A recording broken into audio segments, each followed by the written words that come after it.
Assalamu alaikum wa rahmatullahi wa barakatuh.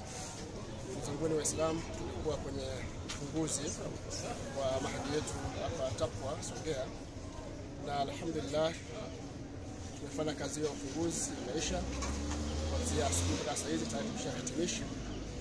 Kwa hiyo tunaomba Waislamu popote mlipo mambo makuu mawili. Jambo la kwanza, tunaombeni sapoti yenu ya mahudhurio, yani kwa maana kwamba walete vijana wao waje wasome. Hii ni fursa, issue ya kusoma bure, kula bure, lakini pia kulala bure. Hii ni fursa watu waje wasome. Jambo la pili ni issue ya uchumi. Mambo haya uendeshaji wa mahadi nataka uchumi, tena fedha nyingi. Piga pale hesabu kwamba kwa mwezi mmoja ni shilingi milioni 2 kila mwezi, na mwaka masomo nafahamika ni miezi 10. Kwa utakuta milioni 2 mara 10 utakuta kama milioni 20 kwa mwaka masomo. Kwa hiyo nahitaji support zenu, tuchangia kwa kila hali, kila mtu alichonacho basi nalete.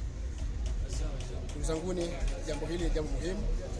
Tunataka kuwasaidia Waislamu, basi kuwasaidia kupitia elimu. Kwa hiyo taasisi imeamua kuwasaidia Waislamu kupitia elimu ya dini ya Kiislamu. Kwa hiyo watu waje kwa wingi kuja kutafuta elimu, na viongozi wengi pale kwa maana na shekhe wazungumzia umuhimu wa masuala ya elimu. Kwa hiyo kila mmoja na kuhudhuria masuala haya ya kielimu. Hatuna mengi ya kuzungumza isipokuwa ni kutoa shukrani kwa wote ambao walihudhuria ufunguzi huu, lakini pia wale ambao wametoa michango yao ya kifikra, lakini pia kiuchumi. Mwenyezi Mungu awalipe kwa kila hali. Niseme tu kwamba tunashukuru wote kwa ujumla. Mwenyezi Mungu awalipe. Assalamu alaykum wa rahmatullahi.